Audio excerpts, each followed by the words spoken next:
What is up, Michigan Nation? It's your boy TJ Ronin. You can find me on the socials at TJ_Ronin, and we have a guest tonight, one I am very excited to have on the show, Von Lozon of Maize and Brew. What is up, Von? How you doing, man? Dude, TJ, doing so good. How are you doing? Shoot, I'm just enjoying the day, enjoying spring. Spring ball's here. We got the game here in 3 weeks, so just enjoying the time of year, Von. Although I will say, after the spring game, it'll get a little depressing because we got like 3 months until we get into fall ball, which will be tough. It'll be a tough 3 months.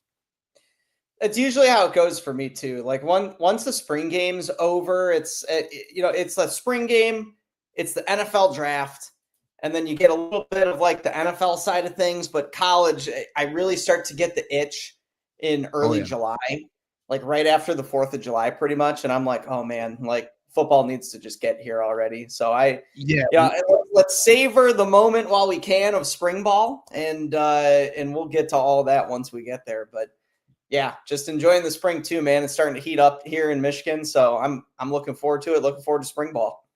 Yeah, absolutely, man. I mean, that's the thing too, is like in July is when like you're counting down the days. It's like, and it's like a slow, it's like a slow count too. But anyways. But all right, Von. So let me just let the audience know. You guys know this is the call-in show. For every $100, we will go a second hour. Really appreciate everyone's financial contribution in doing that. We appreciate that. Call-in show. We have a call-in link, guys. We already have a few callers already lined up. We will get to them.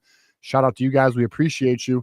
If you guys want to call in, the link is in the chat. It is also in the description. So call in. You guys know we do the 5-minute phone calls, and we appreciate everyone doing that.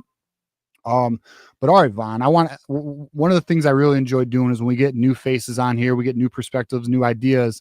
So I'm going to hit you with some questions, and I just kind of want to know where are you at right now in your thinking process, and what's your opinion on some of these topics I'll hit you with. And the first one I'm going to hit you with, which is very critical, and it's probably the question of the summer.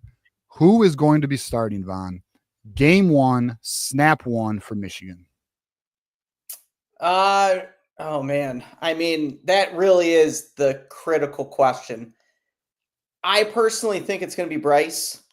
I can't imagine a world where it will be really anybody else at the moment. Now, obviously things can change, but as of right now, Mikey Keene is not practicing for Michigan by the sounds of it. It sounds like he's got something going on. I don't know entirely what exactly it is, whether it's an injury or something else. But it sounds like Bryce and Jaden Davis are the only two quarterbacks really repping right now for Michigan now, obviously, it's just spring practice, and it's just the first couple weeks going on here, ramping up to the spring game and all of that. And we'll have a fall camp, and even before that, we'll have summer practices and everything.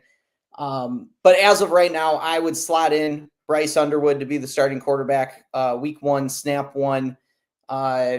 I can't see a world where it's anybody else at the moment. So I'm curious to hear your thoughts, because there are a couple other reasons why, but I feel that way, but I want to hear what you have to say first. Yeah, absolutely. No, I mean, this is a great question. And right now, as it stands, there isn't a wrong answer because it's so tough to call. So Nick here, one of our loyal members, members and viewers of the show. So he's saying, TJ, I'm going to be right. Bryce is going to he's going to start snap one. It's an easy call.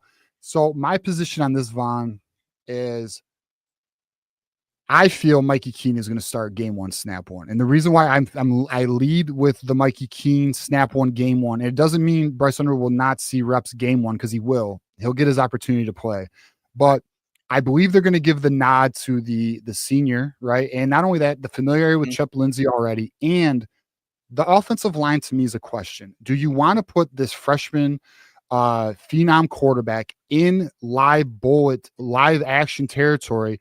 Do we want to potentially, because we don't know how this offensive line is going to play when it is live, do we want to put him in a position where, we want to avoid him getting shell shocked, especially early in his career, right? You don't want to affect the kid's confidence. So I just feel with the new offensive coordinator, with the offensive line that needs to gel, especially with the, the word is Giovanni El-Hadi's moving the left guard. We've seen some video evidence of that. Plus we got on our end, we got some word of that a few weeks ago that was transpiring, and then Evan Link is obviously a left tackle. Well, right guard, is Nathan Afobe ready? Because that appears to be who's playing right guard right now, unless you're hearing otherwise. But, so for me, it's making sure that when Bryce hits the field, he's ready for the speed of the game, and he is not going to be overwhelmed early, because like some of the critical positions in sports, pitcher, goalie, quarterback, the mental, the mental aspect of the game is so critical. We don't want to affect that too early. And in my opinion too, Vaughn, what is the negative downside of Mikey Keene starting the game and then allowing Bryce Underwood to come into the game at some point, maybe it's the second or third drive, and letting him get acclimated, letting him feel it out, get his feet wet, because it's not going to change anything. Like, if Bryce balls out, he's going to play. But why force it without knowing what you have around him is my question. Yeah. The offensive line point is valid because, we saw it last year. The offensive line did not live up to expectations like what a Michigan offensive line should be, especially coming off a couple Joe Moore awards. And then the 2023 offensive line, obviously they won the national championship. Probably should have won another Joe Moore, but they gave it to Washington instead, which I totally understand. But that was a great offensive line in its own right. 2024 was a major step back. Greg Crippen, it took him way too long to solidify the center position at starting position for center.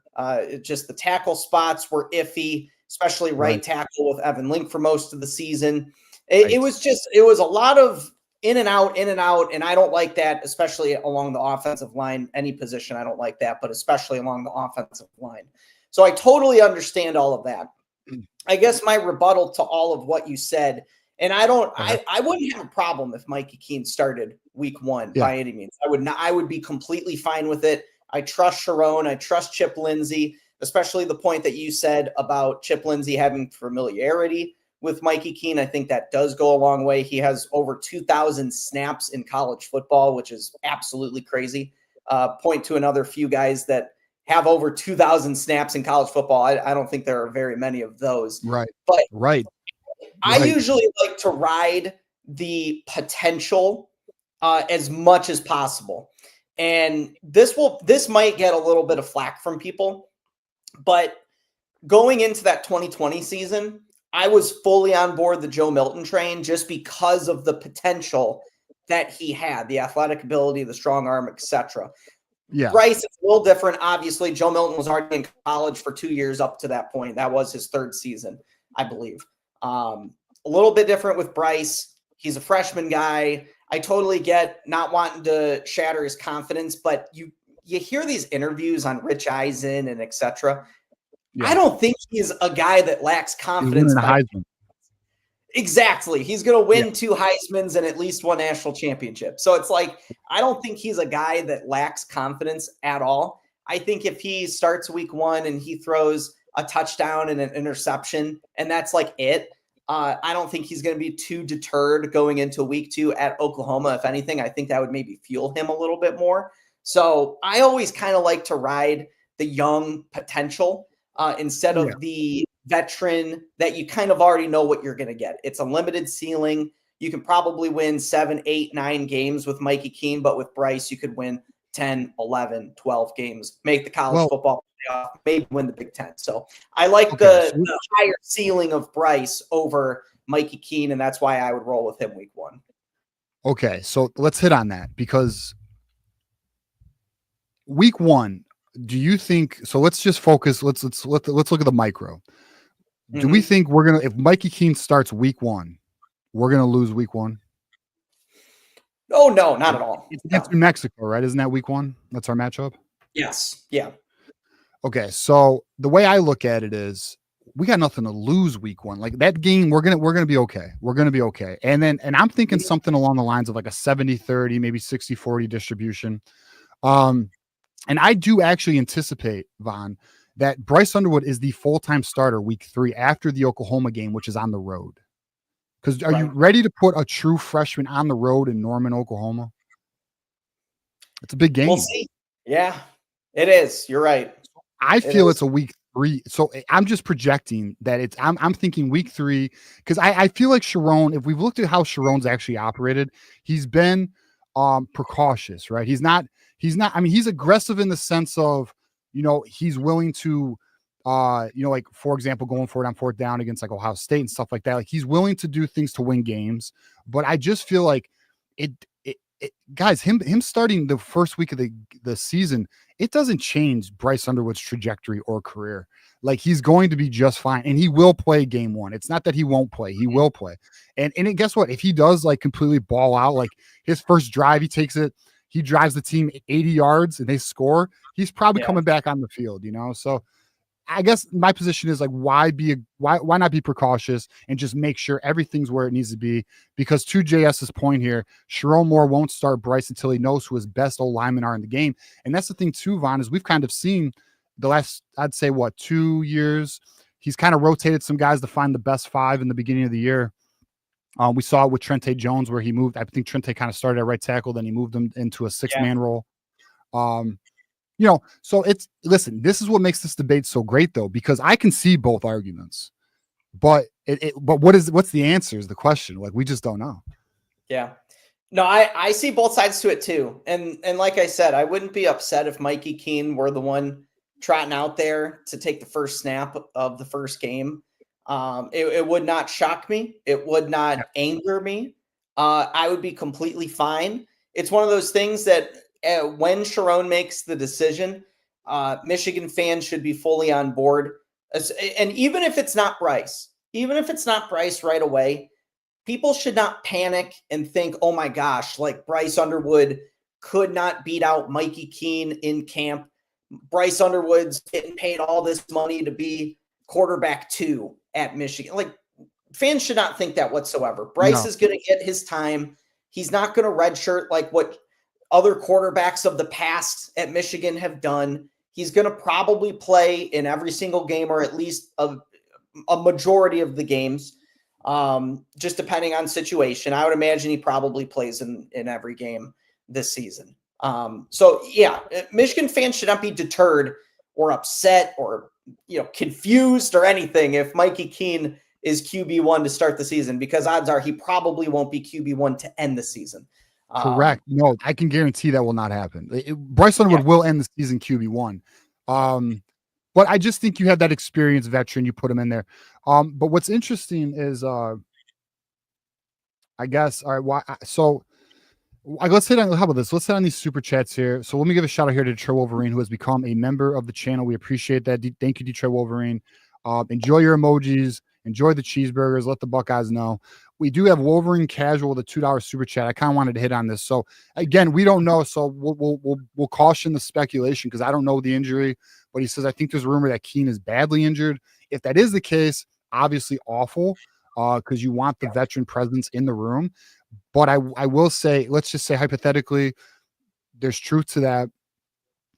Well, Bryce Underwood's going to get a lot of reps, and that's going to, the opportunity of him to play more and get more experience in spring practice, getting the reps on task, that's only going to make him better starting, next season. So we'll monitor. I'll see if we can figure out what's going on there. But typically injuries are held pretty tight in Schembecker Hall. Very much so. It's usually he's dealing with something, he's going through something along those lines. So Yeah. I have not heard the rumor that he's badly injured. Yeah, I've not heard that yet either. I have not been on the socials enough today to see any rumors or anything like that. But if that is the case, that's a bummer. Was really looking forward to hearing more about him this spring.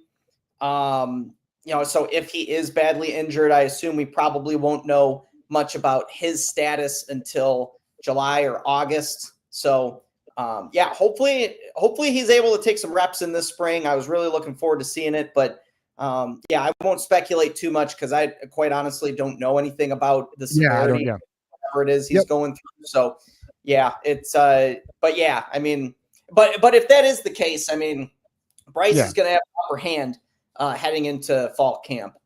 So curious to see how all that goes, but hopefully he's all right. Yeah, we'll definitely monitor it. If we have anything to update, we will. All right, my next question for you is, who do you think is going to be RB1 next season?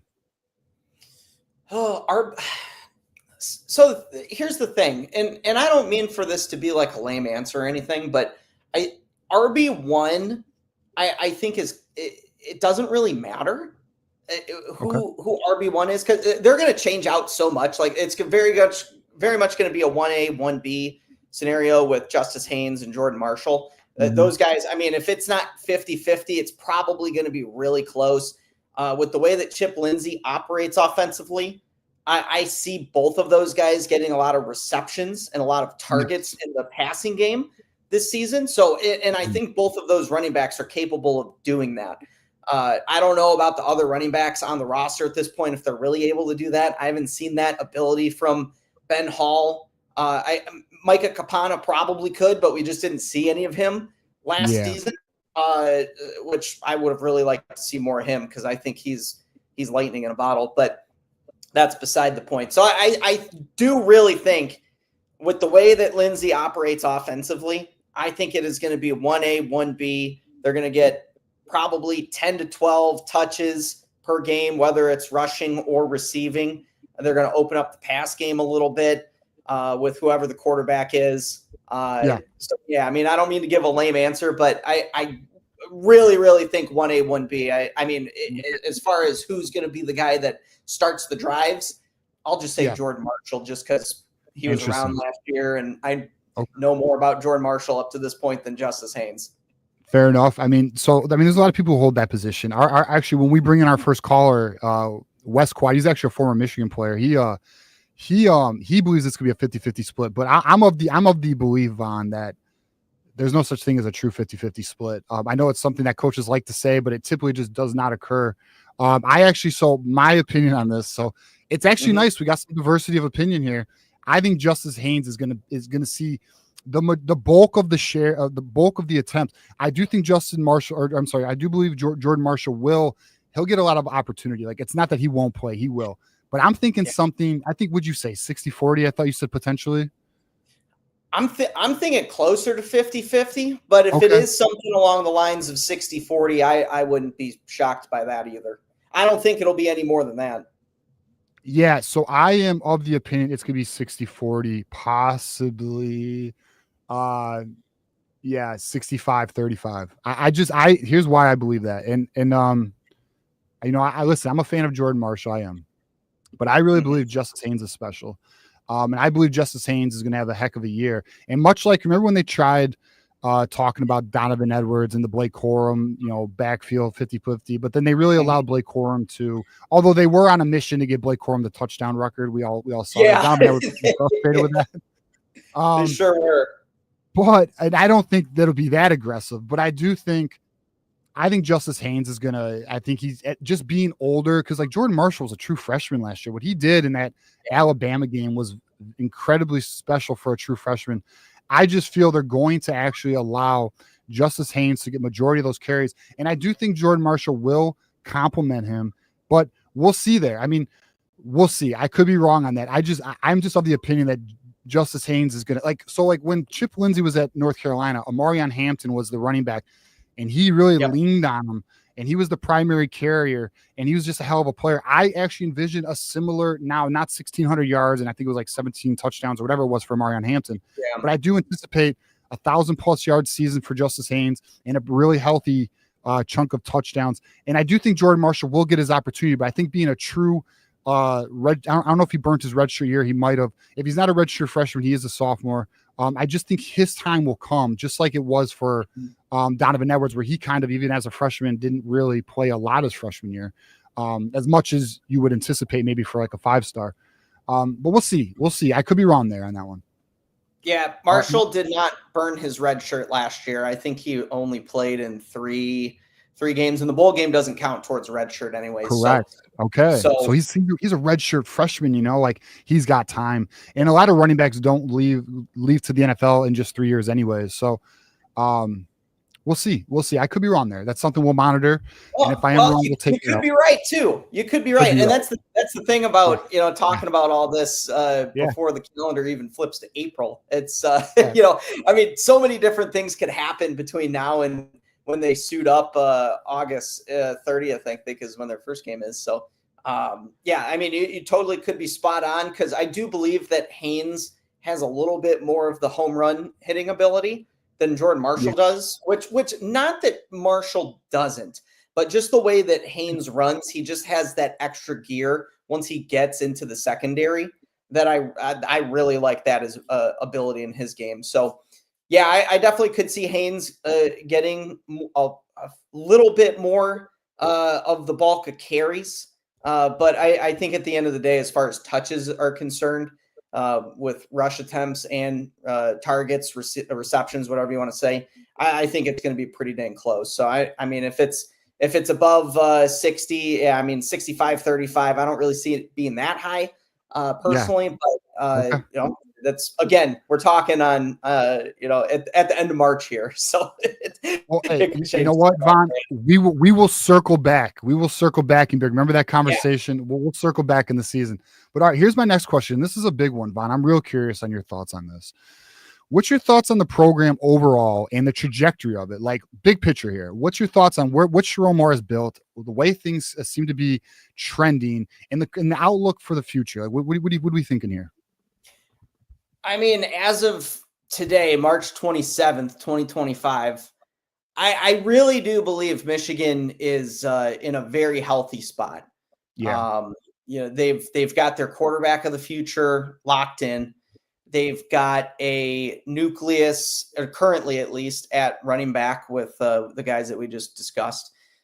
They're recruiting very well. They're finally using NIL to their advantage on the recruiting trail and in the transfer portal as well, getting a few guys that I think Trey Williams from Clemson is going to be a really important player for Michigan this season. Kind of has flown under the radar a little bit.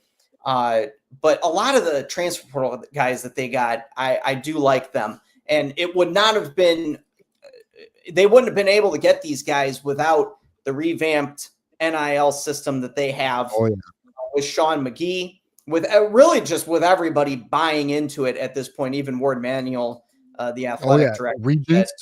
That's something we've talked about on this show, Vaughn, is it's been a top-down approach. Like, so we kind of got word in March that the tone was changing on the higher-ups, and that they were willing, so you can see this shift when you start seeing them landing the Nate Marshalls, and you started seeing them land the Jalen Williams, then went to Wisconsin, and some of these bigger type players. And then it really, it really went to the next level in September when the meeting of the Portnoys and the Ellisons occurred. And we all saw what transpired the last 2 months, where Michigan turned out a top 6 class in the nation. So there's word that with Dusty May's most recent contract, there was some NIL promises on that. So, we'll see if that comes to fruition. But yes, Michigan, and so this is something I say on our show. I tell people this all the time. As a fan of the program, if I look at like what am I desire, what do I wish my program would do to make it more elite? And there's really only one. There's two things, but one is completely out of our control, and that's academics, the admissions, the limitations in terms of transfers and all of that. we're not changing it. It's an academic school, and the regents are never going to allow it. So it's just what it is there. But the other thing is just this, Vaughn. I'm curious if you can think of anything. But for me, I really want Michigan to land an elite wide receiver at recruiting. But other than that, they're checking every box. Like they just revamped the stadium with the scoreboards. They got the sound system going. Although I know there's some complaints with that obviously people want Wi-Fi, but I mean, I don't really care at the end of the day personally. But at the end of the day, like the program itself they're doing everything. And Ward's doing a great job lately too. Yeah, no, for as much crap as he's taken, you got to give Ward some flowers for sure for signing Dusty May initially, extending Dusty May mid-season while Indiana was probably going to take a run at him, and getting the NIL aspect of it into his contract, and getting his assistants more money as well and things like that. But yeah, I mean, and it just trickles down to the football program as well. Sharon has really hit the ground running. I mean, he talked about it in his opening press conference when he was named the head coach of Michigan. I mean, they've really just taken this thing and ran with it. When Bryce announced his commitment to Michigan, like you had said, I mean, that's really when stuff started happening on the recruiting trail. They were able to get Ty Haywood to decommit from Alabama and then sign with Michigan later on in the February signing period, which was great. And you see all of the prospects in the 26 class that are now interested in playing for Michigan. And I've been reading all these recruiting articles on On3, 24/7 Sports. All these guys are that are visiting this top spring. 100 guys. Bryce Underwood. They're all talking about Bryce Underwood. I know. That's true. That's true. Yeah. I mean, it was, Bryce looked great throwing the ball. I was really excited to see Bryce. My favorite part of spring practice was seeing Bryce. So it is having such a positive impact on current day recruiting and the recruiting classes down the line. So I think you will get your wish, TJ, in getting an elite wide receiver at some point. I think this year. Yeah, this year. It's got to happen. I mean, that's the one position that they've really been struggling with. I mean, I don't want to be too negative about it because Roman Wilson had a really good senior year. So I'm not gonna complain too much about it. But they haven't got a bona fide stud receiver. Yeah, they haven't had an alpha receiver since. They haven't had an alpha since Nico. Yeah, but what sucks about that is he never even the COVID year took away that his year. He was really in my opinion, he was going to dominate. It is what it is. All right. Final question, Ron. Yeah. Final question before we get to our phone calls. This is a big one. What is your prediction for 2025, and what is the outcome in terms of record prediction? And then what do you think the outcome is end of the year? I've been saying, man, I mean, I've been saying this. Me and my dad talk about Michigan football a lot. And I'm so thankful and so blessed to be able to still do that because I know some people that aren't. So I don't take that for granted whatsoever. So I talk to my dad a lot. We go back and forth with it all the time, and I think I've established my threshold for success for the season. And this might seem low, but 9-3 is kind of what I'm aiming for. And I know it's probably going to seem low to people, but if you go 9-3, you compete for the Big Ten, you compete for an at-large spot in the college football playoff year one with a 5-star quarterback. That's a very, very young freshman. I don't even think he's 18 or will be 18 for a little while. I'd take it. I would take it. And I know that some fans are going to be really upset with that and that they want immediate success because of all the hype that Bryce is giving and has been giving since he committed. Number 1 overall player in the country, number 1 quarterback compared to Cam Newton and compared to Vince Young and compared to all these other guys. But at the end of the day, I will take 9-3. Of course, it depends where those 3 losses come from. As far as my overall happiness scale, where that would be. But I think if you're competing for the Big Ten and you at least are able to show improvement offensively, It can't be that hard given how difficult it was to throw a forward pass last season. I imagine that there would be some improvements. So, I think 9 wins is where I'm at right now, and I think they'll probably drop. They'll probably drop a game that they shouldn't, because they're prone to do that every now and then. So whether it's at USC, at Nebraska, I'm penciling in at Oklahoma as a loss, just because that's a really tough place to play in general. But week 2 in the season, that's really hard.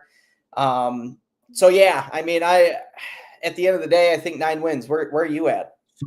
So you think we're gonna miss the playoffs with 9 wins, or do you think we can squeak it in with 9 wins? Obviously, it depends on what games you lose, right? But it's going to be really close. I mean, we saw how close Bama was last year with 9 wins, so I think it's going to be like right up to the end. Yeah. So what I'm going to do is I'm going to pull up our schedule, but so for me, Vaughn, I'm of the opinion that I believe we can hit. Hold on, I got it right here, so I'll share it right here.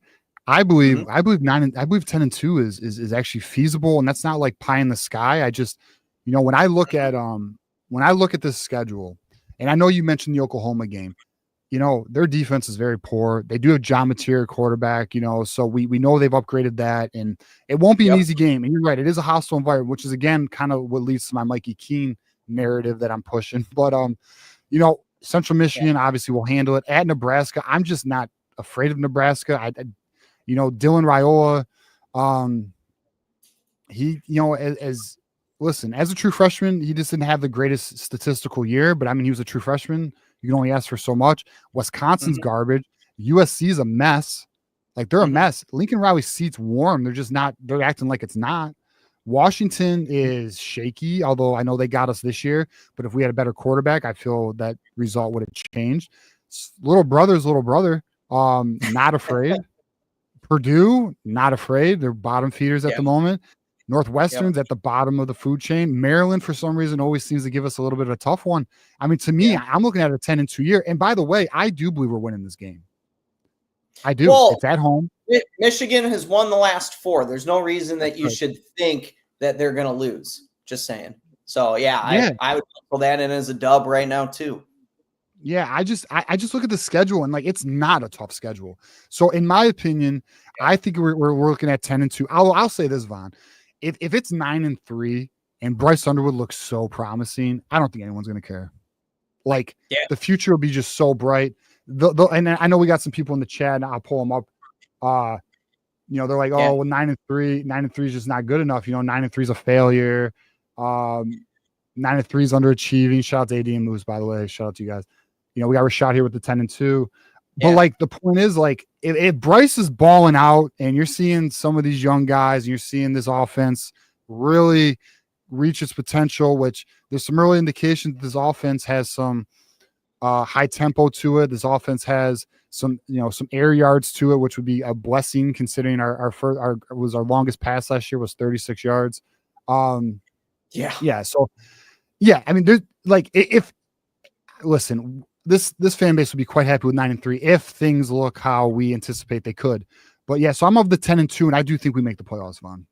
Yeah, no, I'm cool with it. I don't hate that prediction whatsoever. But like, going back to our original topic that we were talking about with, whether we think Mikey or Bryce is the guy, my 9-3 could instantly change if Bryce is the guy right away. And it's like an actual heated quarterback battle between him, Mikey, Jaden Davis. Like, if Bryce Underwood wins that, my expectations are going to instantly change. So I would go from 9-3 to probably your 10-2, maybe even a little higher.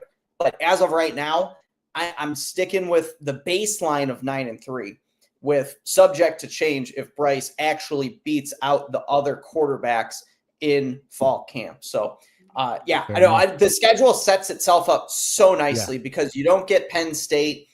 Some of these other schools, like what you were just talking about, I mean, there's no reason to be scared of Purdue. Maryland late in the season is historically horrible. Like, very early in the year, Maryland is like pretty good, and they do give you a fight. Late in the season, they just falter. They give up. So I'm not even worried about Maryland before Ohio State. I'm not worried about Michigan State. I'm not really worried that much about Washington or Wisconsin. It's those away games at Nebraska and USC that I'm just like a little iffy about. As though that could go either way, just depending on some things. But yeah, I mean, yeah, my opinion could totally change if Bryce wins out week 1. So fair enough, Vaughn. All right, good deal, man. Good deal. All right, we're gonna get to our callers, and actually, let me read these super chats so I can give a shout out to everybody who's been contributing. We appreciate that. So the first one we have here is AD asking if Savion Hyder is taking an unofficial visit to OSU. Yeah, I believe it's this weekend. He's taking an unofficial visit to OSU.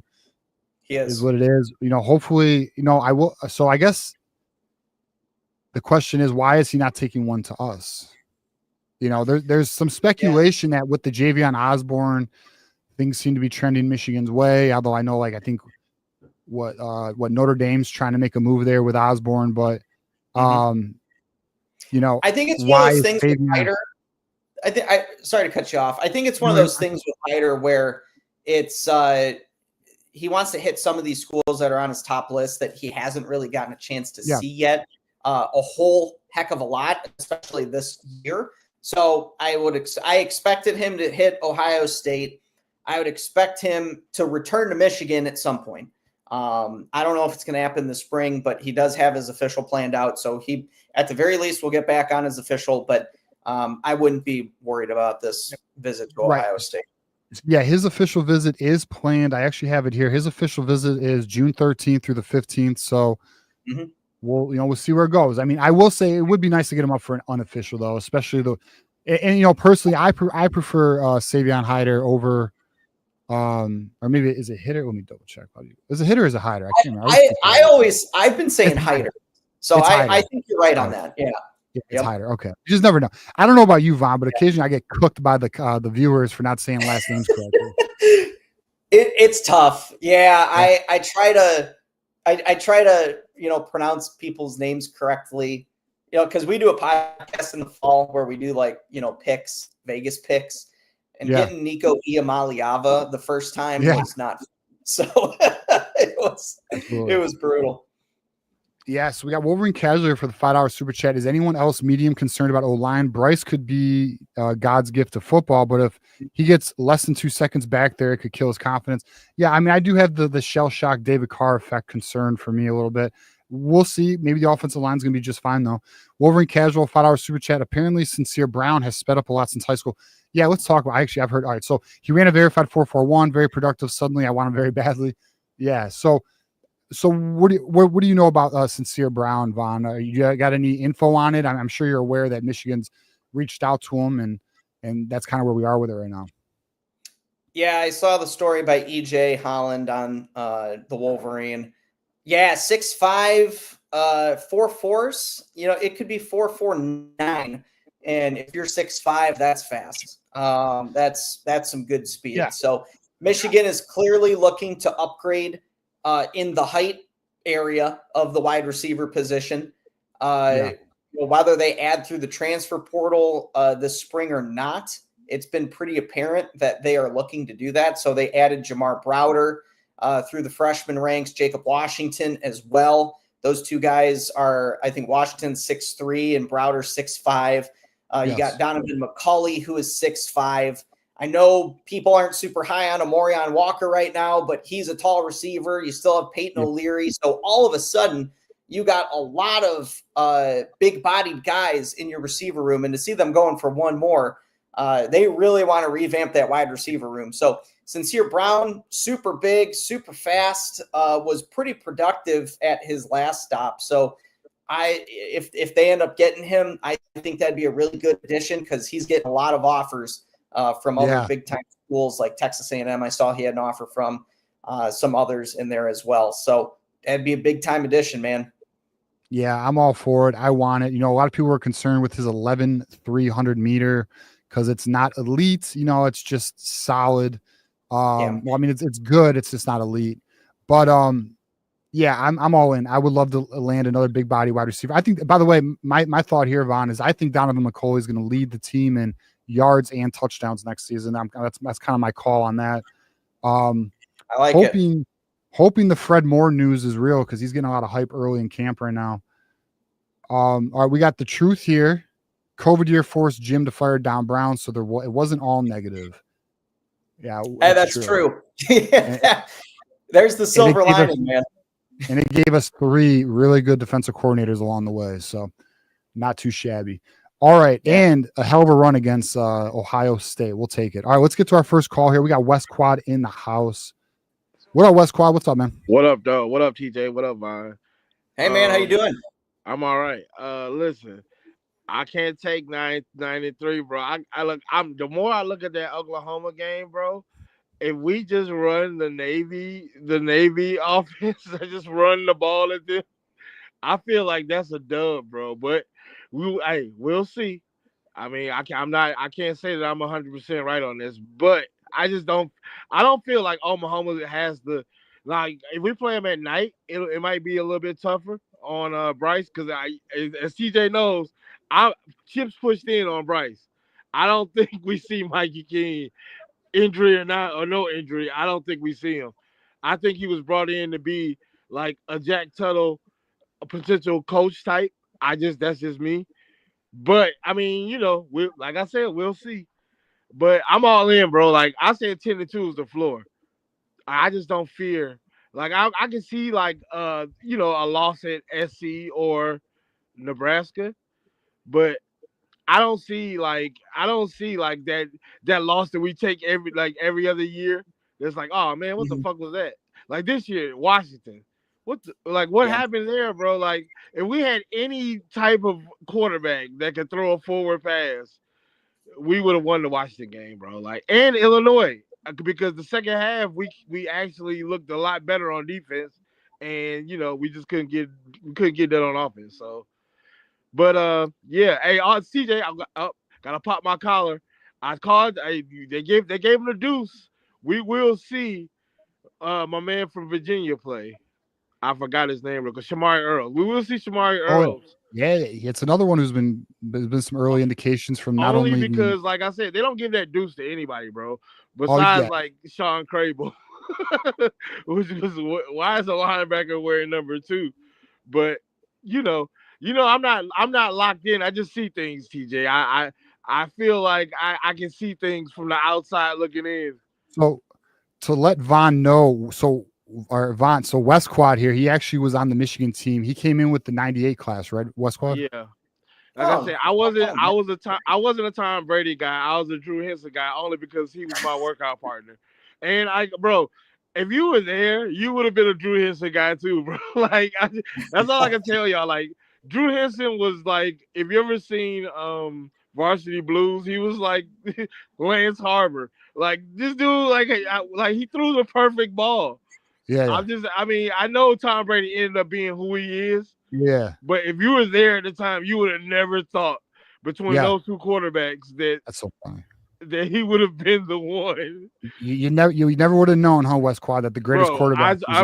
Look, Tom Brady himself would have told you. Drew Henson looked like he was next up. But hey, things happen. George Steinbrenner and his dollars, the pre-NIL money. But yeah, man, I'm looking forward to 10-2 at worst. But 93 would be, I think 93 in the Big Ten would get us in. West Quad. Yeah. What's up? So you are of the opinion there's gonna be a 50-50 share between Justice Haynes and Jordan Marshall, yeah? I feel like 50-50. We aren't looking at the fact that there has to be a third back. Like, I feel like we're not looking at that guy that's gonna step up and get that other 20. So it could be more like a 50, right, 30-20. Yeah, I mean, like, could Ben Hall get some run? Exactly. Maybe. Somebody else is gonna be that third back. But I'm a Jordan Marshall guy, but I do respect what I've seen out of Justice Hayes, because he's looking like a guy, he's looking like a stud, bro. So yeah. Yep. I mean, I don't know, bro. I just feel like the plan versus Oklahoma is to run the rock. On third down, we pass it if need be. I just feel like that Navy game, the bowl game, just showed me that they could be run at. That's my whole thing. That's my perspective about that Oklahoma game. Like I said, if it's a night game then yeah, there's a little bit more worry. But if we're Big Ten noon, run that rock. run the. If we are playing at like 12, then run that rock. And I love the shirt, bro. Like I know that's the team shirt, but the fact that his first appearance as a Michigan Wolverine, like his first interview, he's got that big team little me. His interview was impressive. Vaughn, I don't know if you got a chance to check it out, but I mean, just the things he said, like he's very mature, man. He's got his head right. Super mature. Yeah. Yeah. Yeah, man. I'm all in. Like I said, chips pushed into the front. I believe in us way more. Like I know the pundits, because like everybody in college football, every year we do this. Oh, that team was good last year. So I'm automatically like even we saw it ourselves. Oh yeah, we're the number 12 team. No, we weren't. We absolutely were not the number 12 team. Like I just feel like I'd rather come in like, and I'm thinking about it from my perspective, like that 97 team. We came in and slowly worked our way up. Put us at 24 or what? Put us wherever. I just feel I know we're a top 25 team. Put us wherever. Let us slowly work our way up, and we'll see at the end of the day. And you know, TJ, I told you, I think that Ohio State is a mental factor now. No matter what they have, I don't think they could get it done. The fans think they could get it done, but the players themselves, you saw Jack Sawyer. Yeah. He may as well cried out there. This wasn't supposed to happen. Yeah, West Quad. So like it's kind of like what Michigan was going through, although we all know the story at the end of the day is that they had Don Brown signs, which is why they were having those crazy win margins. That and the crossing routes, bro. You can't run man. You can't run man every down. Well, of course that was an issue. Well, then they tried doing bracket coverage and it still didn't work. It's because they had Don Brown signs. I mean, at the end of the day, like they knew how to completely disrupt that defense. Yeah, that 60-pointer, bro. I'll never forget that. That shit hurt. That hurt my heart. Yeah, it did, dude. That was like, bro, I don't turn off. Like, I'll turn off a Michigan basketball game. The Purdue game, I got out of there. But Michigan football, I'm there to the end, and I had to watch every GD touchdown that they scored, and that hurt. So, like I mean, bro, I'm all in, man. Like, I'm really ready to see what we put out there, and I'm thinking that we might be sleeping on how they use Jayshon Barham. Yeah, like, I mean, I really hope that Rod Moore makes it back because he's been a consummate Wolverine, but. Well, if he doesn't, I'm fine with the safety room. West Quad, did you hear Sherrone Moore's comments on Rod Moore? That he's not back yet, but he should be back by the season. That's right. I mean, you know, hey, listen, coach speak is coach speak, but I believe that. I mean, if Rod Moore doesn't make it back, and like I said, worst case scenario, I believe in the safety room. Like that's probably the room I believe in most after. The running back room. I believe in that running. Like I'll go to bat for that running back room behind Penn State. I think we should have the second best in the country because I think Penn State they've shown improved as far as running backs. Now you know I'm iffy about I'm iffy about the quarterback they got there in State College, but that running back room is proven. West Quad. So what if they do go 9-3? How are you going to feel about that?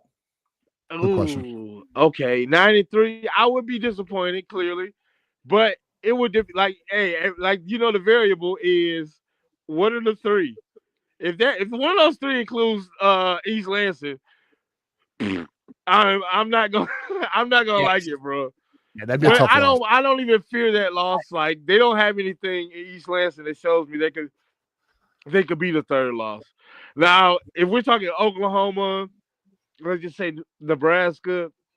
I don't even want to say the third one. Let's say it's Oklahoma. Let's say it's at Nebraska, and it's at USC. We beat Ohio State. We beat Michigan State. How are you feeling? I mean, it's not ideal because I feel like one of those three we should have pulled off. But 9-3 in the Big Ten, as we sit, 9-3 gets us in the playoffs. I feel like. I mean, I don't know. I mean, it's different than like look at the SEC right now in basketball. Like they got the benefit of the doubt right now. Considering back-to-back champions, the Big Ten gets the benefit of the doubt. We should get 4 in out of that 12. It might end up being that at some point. I wouldn't be surprised. I mean, I feel like now back-to-back championships gives us that now. I mean, like I said, I might be, being a consummate fan. Like, oh, I'm not even a Big Ten guy. I'm a Michigan guy. But we've shown improved, bro. Back-to-back championships get you 4. It should get you 4. We'll see. Go on, Bob. If it's the 3 losses that you said, TJ, I think they depending on how other teams do, I think they probably would get in probably that 11, that 12 spot. It'd probably be one of the final spots. But if you beat Ohio State and you beat all the other schools that you probably should beat, you'll probably end up getting a couple other ranked wins along the way because some of these other teams will probably end up being ranked. I mean, the Big Ten is a reputable conference at this point, along with the SEC, like what you were saying, West Quad 2 championships back-to-back now. So, yeah, I think you probably do get in. It'll probably be one of the final spots in there, which if you're 9-3, you beat your rivals, and then you get into the college football playoff, I'm not too mad about that. No, I would be satisfied, but it would depend. Like I said, I think that I like him as a quarterback, but I think he's kind of a poser. I'm talking about Dylan Raiola. Like you're not Patrick Mahomes, buddy. Like the whole okay, I'll let you look. Everybody looks up. Like at one point, I tried to look like Charles Woodson. I'll go ahead and admit it. But it's like, bro, let's go out play DB for Michigan. The thing is, though, I didn't have cameras on me, TJ. Nobody knew this. I'm only admitting this now because who cares? But it's not the same thing as if you're Dylan Raiola. Like, bro, we can see you, buddy. Like, why are you are jocking this man's style down to the T? Do you have a blonde girlfriend? Like, he might. You never know. Like, it's crazy, bro. Like, relax, bro. Like, it is funny. But all right, West Quad. Vaughn, go for it. Go ahead. Who's a sleeper guy that people should be looking out for? Who's a guy that is like a little under the radar that you're kind of looking forward to seeing this spring and this fall? My under the radar guy. It's been he keeps not under the radar anymore. It's been Shamari Earls, but I'm gonna go ahead and say from what I've been hearing, and also like I like what he showed me so far. Dominic Nichols. Oh, I like Dominic Nichols as our other pass rusher, and a bonus one, Eno Etta. But that's just me. That's wishful thinking. That's my guy. I've been waiting on him to show up, and it might take another year on Eno Etta because we're deep as hell at like defensive line. But I like him. I like him more as a defensive tackle, rushing the passer and run stopper than I did at the end. But now that, like I said, if he can keep any of that twitchiness and play defensive tackle, I love it. I dig it, man. I like your Dom Nichols pick too. I do like him, up and coming sophomore edge rusher. I think he's going to be a good one at some point. Oh, also another bonus, because he's not on campus yet. I mean, the room might be a little too deep for this year, but Jaden Sanders is also. I feel like he's just like a step behind Shamari Earls as far as a big corner, but we'll see. I mean, I don't know. Here's what the coaches are really high on Shamari, man. Like there's like from what I've kind of heard is that they kind of look at him like a Will Johnson type, which is high praise. TJ, I told you they don't give that deuce to anybody. I know. And he got the number 2 when you got a real coaching squad. Like if you got a coaching staff that's like aware of Michigan traditions, they don't just give that deuce to anybody. Now, Rich Rod gave it to, you know what I'm saying? We had a point where even Lloyd was just, I hated to see Sean Crable in the deuce, bro. Like, I'm sorry. A linebacker should not be wearing the deuce, bro.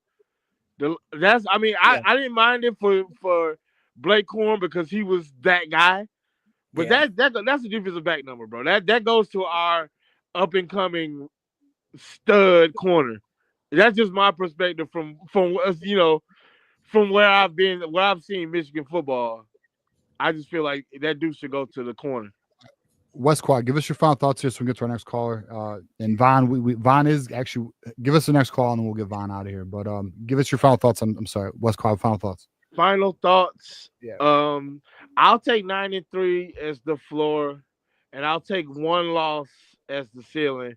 But I really want to take that 0 as a ceiling because I really believe in this team, bro. Like I said, I'm all in. So that's it. Absolutely. Go Blue, guys. Hey, thanks for having me. Hey, go Blue, man. Thanks for calling in, bro. Have a good one. Have a good one, then. You too, man. All right. So we are at the hour. We will go. Once I get Vaughn out of here, we will still. We did not, guys. We were 75 away from a second hour. We did not reach it, but that's okay. I will still take the remainder of the calls after I get Vaughn out of here. But all right, Vaughn, let everybody know where they can find you and plug the socials. Let them know about the site and everything. Yeah, I mean, I'm not really on Twitter much anymore, but if you want to follow me, I am on Twitter. I just don't post a whole lot anymore, but definitely ramps up in the fall. You can follow me on Twitter at Vaughn_Lozon, and Mason Brew you can find on Twitter, on Facebook. We post all of our stories on those social media platforms. We're posting a ton of content every single day. Got a lot of stuff for the basketball team. Wrapping up the hockey, you got a hockey story right there that you can see on the Twitter page. Do you? Okay. Yeah, just posting a ton of stuff all the time. So really looking forward to the basketball game tomorrow. Hoping that Michigan can pull off the dub and get one more game. I didn't even ask you about that, Vaughn. All right. It's okay. We can talk about it real quick if you want. Yeah. Tell me. All right, give me your thoughts on the game and give me a prediction here. All right, so I do think this is the game that Michigan drops.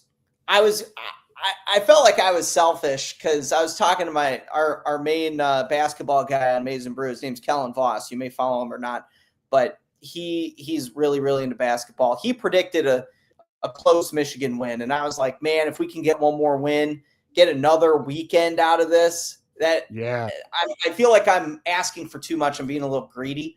We ended up getting that. So I was like, all right, this is perfect. Like, we got to the Sweet 16. We got way farther than what everybody seemingly thought Michigan was going to get to. So I'm happy with the season. You won the Big Ten tournament championship, and you did it in pretty awesome fashion, in my opinion.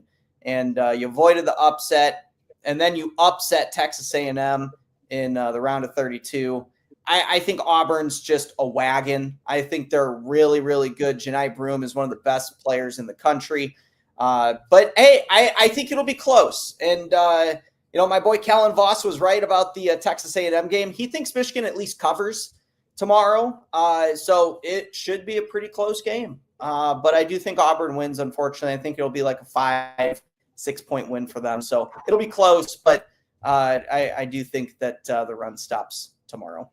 Yeah, I would love an opportunity to play Michigan State in the Elite Eight and then get the victory because they were talking so much crap to us. They beat us 0-2. We're 0-2. Yeah, well, enjoy your, let's knock them out of the tournament. Send Izzo home. But all right, Vaughn, appreciate you. Awesome. Appreciate having you on, man. We will do it again. It was a good time. For sure. Hey, again, you get to the spring game, you let me know. We'll make it happen. All right. Yeah, absolutely, man. Good talking to you. Good chopping it up. First time on the show. Hopefully not the last time. So you'll be back, brother. You'll be back. All right, man. All right, have Vaughn. a good night. Have a good night, my friend. Go Blue, y'all. Go Blue. See ya. Oh yeah. All right, Vaughn Lozon in the house. Love it. Let's get our guy AD up. Then we'll get Timothy up after him. AD, you ready? Yes, sir. How we doing, man? All right. Yeah, one thing. Let me read the rest of these super chats, and then we also give our call-up lineup so everyone knows where they're at. And once we get through the calls, guys, unless we can get 71. Oh, damn, where'd you go, Day? Day, call back in. I'll take you. Don't worry, you're good. Day, you come back on. We'll take your call at the end. But so the call lineup is we got AD here, we got Timothy after him, we got Marmar, and then Day if he calls back in. If not, then we'll wrap up the show unless we get $71. But it is Tigers opening night, so I do want to watch that game. Anyone knows the score of the Tigers game, get at your boy because I don't know. AD, what up, man? How you doing? Hold up. I'm tripping. Let me read these super chats. I'm tripping, bro. All right, so Our guy Detroit Kyle's watching live. He's always working around this time, so glad to have you watching, man. You know we miss you. Catching the live for first time in a while, but it's always go blue. Bryce will make this core look good. It's only up from here. Yeah, bro, it is. Listen, we're in a great spot, boys. Anyone trust Riley in big games? I don't. I mean, he's starting to get some Lawrence Franklin. Or not Lawrence, James. I call him Lawrence Franklin. James Franklin. A syndrome where you just can't win the big game. So, hey, Dave, thanks for calling in, man. We'll get to you. All right, buddy. All right. AD, give me your thoughts here, brother. What's going on? Man, how are we going to say 9-3 is acceptable, dude? Come on, man. Okay. Well, all right, let's have this. Damn it. I should have had you on when Vaughn was here. All right, let's have this discussion. Okay. You're telling me, and AD, I know you got standards for this program. I'm not mad. And I'm at 10-2. Okay. But let's say we go 9-3. But let's say Bryce Underwood looks really good, really promising. The offense is exciting. It looks fun. We got the smash identity, but we got a bit of an air attack. And, the team the young guys look really promising, right? Maybe Andrew Marsh looks like a freaking dog. I mean, Jordan Marshall takes that next step next year, right? The offensive line, Dominic Nichols might turn up. TJ Guy and Dominic Nichols might be them dudes, right? Like, what if these things happen and Shamari Rose really looks like a shutdown corner? What if these things happen? We go 9-3, but we still beat Ohio State and we beat Little Brother. Are you really in a bad mood? It's a failure of a season still, yes. Okay. The standard used to be beat Ohio State, win the Big Ten. The standard, nobody gives a shit about winning the conference anymore. The new standard needs to be beat Ohio State and win a playoff game. We're not making the playoffs going to 9-3. All right. The standard still is beat your rivals, win the Big Ten, go to the playoffs. I mean, that's the standard. And win a natty. We want a natty, right? So, I mean, the standard's definitely there. It's just, but like, I cannot find myself. I will not. All right. I'll make this. I'm going to make this very clear right now in March. I will not look at next season as a failure if we go 9-3 and we are able to beat Ohio State, beat Michigan State, and we look very promising in terms of the offense, Bryce Underwood, etc. That's not a failure to me. It just means we didn't meet our goal and we have work to do. But the program's in a great spot. Recruiting's fantastic. Like, we're gonna be okay. But I understand. I'm not mad at 10-2. Like, I'm not mad at that standard because that's where I'm at, but I'm not gonna look at it as a failure. I'll say that. Well, I'm not trying to get like Sharon fired over here, but yeah, it's still a failure. Fair. All right. That's fair. I mean, there's nothing wrong with saying, yeah, it's a failure. Last year was a failure overall, man. Like, we shouldn't lose 5 games. We can still be happy, but AD, you could argue last year was actually a success. Do you want to argue? Well, here's my argument, right? Without last year, our donors don't get motivated.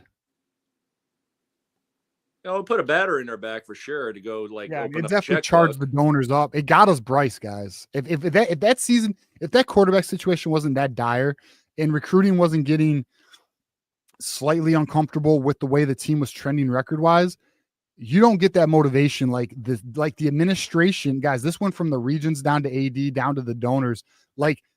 Guys, that year was our medicine. I don't know if it was as bad as it worked out in my opinion. I think it put Michigan and then beating Ohio State 4 in a row in Columbus. In my opinion, and getting the Alabama victory was nice.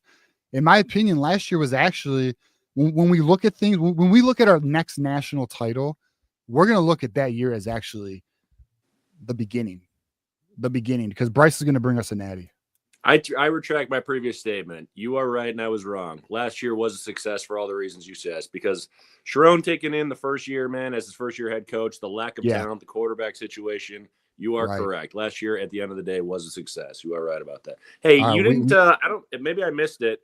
I didn't get an answer from you for Vaughn's question. Who do you got as like a sleeper guy here? And give a different one. Yeah. Okay, great question. Okay. I know who I want to say, but let me see if there's somebody else I just like more. You saw a couple I posted, right? Hillman, I saw a bunch of names. Yeah, who'd you say? Andrew Sprague. Nice. Andrew Sprague is going to be. He's going to be. I think Andrew Sprague could be up for small Big Ten type stuff going on. Mm-hmm. Nick, you're up next. Why did you drop out, man? All right, Nick's up next. So we're adding Nick to the lineup because he was supposed to be next, but whatever. All right. So I'm gonna go with Cole Sullivan. I like it. I'm gonna go with Cole Sullivan because I just think he is too good to where he won't have impact. Don't get me wrong, Ernest Hausman's gonna get majority of the share here, but there'll be some rotation. He'll get his opportunity. NOB needs to get a little bit of playing time too, dude. Well, I don't know if he's healthy yet. I know he was injured not too long ago. But we'll see. But no, NOB, he'll be there. But I mean, look, we got a lot of interesting, exciting players. Like, who could be, you want to know who could be like an incredibly like epic sleeper who might ball out, and we're all going to be like, all right, we kind of knew, but we didn't know. Anthony Simpson. What if Anthony Simpson becomes like a go-to guy for Bryce or Mikey King? It could be. That's what I said. Hogan Hansen. I think he might be that guy. I mean, so it could be Marlon Klein too. Like, one of them's got to step up this year. This next receiver, you're right. Receiver has to step. Someone is going to step up here. I think it's McCauley. So I guess what can I say my sleeper is McCauley, or is he too? No, or is he too like? Because it's actually McCauley. I think McCauley's going to lead the team in touchdowns and yards. So can I change my answer to McCauley? Yeah, yeah. All right, that's cool. I ain't mad at that. All right. Don McCauley is my sleeper. He's going to ball out. I like it. So, yeah, go on. Yeah, don't forget Jamar Browder, man. Still turning heads out here these days, dude. I mean, how nice is it to see that he already got recognized so early in camp, and for the thing that we know, and which is his hands catching ability. It's exciting, it's exciting to see what you see through high school film translate. Now, of course, we got to see it translate on Saturdays, but it's still, given we're in spring ball, the sample size we have, it's just nice to see some of that stuff come to fruition so early. I agree, man. I agree. It's going to be a big one, dude. And then we got to do the spring portal. And I'm glad you answered that thing about Hyder going to OSU. Maybe that does make sense. Maybe he just doesn't know him as well as he knows us. So maybe, I guess. But maybe. I don't know. It's a red flag, man. It's not good. I'll say this. All right. I'll be very transparent and honest here, but I'm not trying to sound any alarms. Why not come to Michigan? Why would you go there? I mean, I guess you want to make sure. So you just want to make sure you find the right partner in terms of your long-term commitment, but we're not far. And unofficial days only got to be 1 day. So what if you went to Columbus on Friday and here Saturday? Like, I don't know. It's like ever since things seem to be trending Javion Osborne to Michigan, that the Savion Hyder momentum, which all momentum as of February was we lead for him. It seems to have cooled a little bit, but again, we do get an official in June. It's possible things heat up again, but at the same time, it's just curious to me that why not? Why go there, not here? I mean, it also seems like we're expanding our running back recruiting and getting more and more running backs in for visits and offers and shit too. It's snowballing here in a bad way. Something's there's something occurring that we're not quite aware of. I mean, all we could do is kind of read it, but we also don't want to over analyze because we don't truly know. But it's an interesting dynamic. We'll say that. Yeah, no worries. Well, listen, I'll let you get to the next caller, man. I know you got a lot of people. Appreciate you, man. Thanks for calling in. You're the best, man. Go blue. Hey, go blue, friend. All right, go blue, my friend. All right, let's see. I think we got another super chat. We didn't. Okay. We got Nick in the house. We'll do Nick. Timothy, you're up next after Nick. It's just Nick was up earlier, but he left. So, Nick, what up, man? How's it going? Marmar, we got you last, brother. What up, Nick? I said, how's it going, dude? Wait, bro, it's going, but I just heard the Tigers are losing, so it's 3-4. Not good. Fair enough. It was going better till I saw the score, but we're good. We're still here talking ball. Nice. Not too much of a baseball fan, but that's all good. All right, man.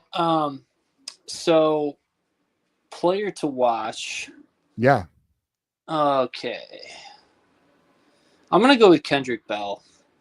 That's pretty risky, but if you see, that's the thing. It's so limited, the amount of catches he's made. But he's made some pretty impressive catches, and to me, he's in the same athletic profile as his brother.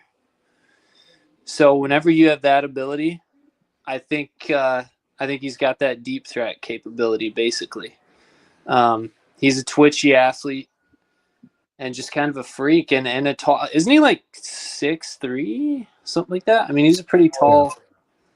Let's find out. pretty tall guy, so maybe he could learn a few things from Macaulay. And so 6'3", yeah, 6'3". Okay. Yeah, I mean, we'll see. Look, they listen. Here's the good news. He does what Michigan wants the receivers to do, and that's block on running plays. That'll get you on the field, which it did last year. It's just, can he become a more crisp route runner, and can he make catches when it matters? Because if you remember, there were moments where he had the ball and he dropped it. That happened a couple times last season. We'll see. We'll see. The good news is there's more competition in the wide receiver room, and hopefully some players can break through. But yeah, I mean, it's a fair name to throw out there. He did play as a freshman. Well, and I'm kind of banking on, him obviously taking a next step, like you were talking about consistency wise, but also the Bryce Underwood factor. I think that I'm just gonna go ahead and assume that not all of our wide receivers sucked last year, and there was at least one of the guys who would have had a productive year if we would have had consistent quarterback play. And I don't know who. Maybe that's Fred Moore. Maybe that ends up being Kendrick Bell. But man, I'm so excited. I'm so excited that we just don't have to repeat last year in the quarterback position, bro. Like, I can't even say that enough. Seriously. Yeah, man. I mean, it's not going to happen. That's just not going to happen. Like in the way that they're currently trying to load up recruiting, whether it be Ryder Lyons or Donald Taborn for 2028. They appear to be trying to line up the future of that position as well, which is great. And Nick, I don't know if you caught the Tuesday show, but there's been some rumblings that some, reoccurring financial contributions yearly will be given, so we're looking to be in a good spot NIL wise, very healthy. So I think we're going to be just fine at the quarterback position, which is great. And now it's about, can we land elite wide receivers, and can we sustain the offense to make elite wide receivers want to come here, right? So that's really the next step for the program. While maintaining everything else, elite defense, elite offensive line play, etc. And it's tough to juggle it all, but I mean, it's possible. Who do you have at starting wide receivers? Like the line? So I can tell you exactly who is starting at wide receiver in camp right now. So, and it's who we projected, except I'll tell you where I kind of differ. So Donovan McCulley starting at the X, Samaj Morgan starting at the Y, and Fred Moore starting at the Z. And apparently Fred Moore is flashing right now. But I did say, and I could be wrong here, that I anticipate Andrew Marsh to overtake the Fred Moore at the Z. But maybe I'm wrong, and maybe Fred Moore really does handle it, and he does maintain that Z position, because the word is out of camp that Fred Moore is flashing. He really is looking good. Finally has a quarterback who can get him the damn ball, and an offense that actually is an offense. All right, man. Can't disagree with that. So, and then lastly, man, this Michigan versus Auburn, man. Who are you picking? All right, so full transparency, my bracket says Auburn, but I think we can do it as long as we play clean. I think Dusty, I think, all right, there's these coaches who make their team better, and they play at a higher level than what they are. And I've been lucky to experience this as a Detroit sports fan. We just saw it with the Tigers with AJ Hinch, right? He's just a genius. He's just a great general manager. So, and we're seeing it with the Pistons right now with JB Bickerstaff, but like, you're also seeing it with Dusty May at Michigan.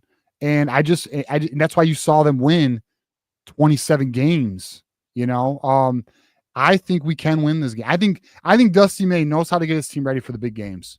And I think that's an advantage a lot of teams just don't have. And so as long as we play clean ball, I think we can win. Correct me if I'm wrong, but Auburn's a little undersized, right? I can't say I know that for sure. I guess we can double check though. I mean, so the thing about Auburn that's interesting is They were essentially the number one team for majority of the year, and then they got real cold. So if I'm looking at their roster right now, which I am, they have no 7-footers. Their tallest player is 6'11", but does he even play? I don't know. I guess I can look. No, he's a guard. What? Never mind. Hold on.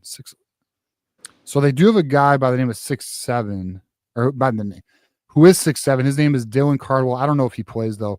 Actually, no. Let me look at this. What am I doing? I'm tripping. Hold on. Let's double check. I'm interested now, Nick. You got me interested. Let's see. All right. So if we look at tomorrow's game, let's look at the guys getting minutes. So hold on. Let's look at the score. All right. Alabama over BYU is good. That's points for me. I need Florida to win. All right, I'm looking good. All right, we're looking good. 2 for 2 so far. All right, let's see. All right, so we got the Auburn game here. Let's look at Auburn. They're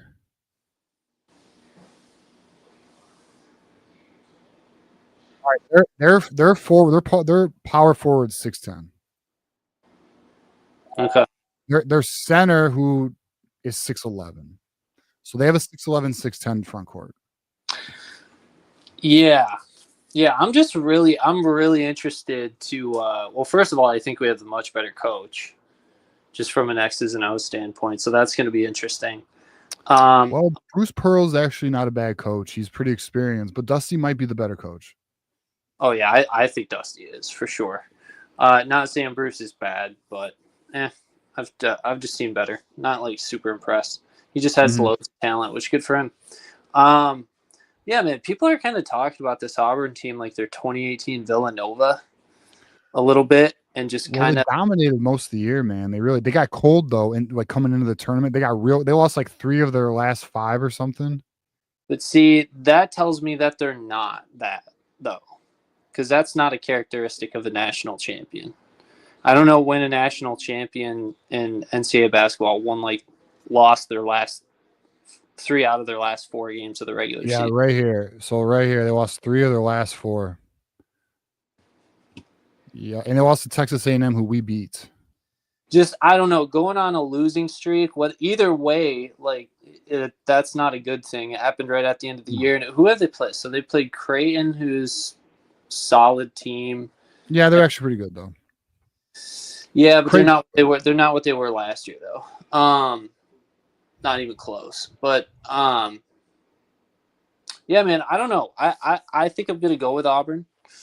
I think I'm just gonna put some more faith in Ken Palm, but I'm really interested to see what Auburn's gonna do with Danny Wolf running some point.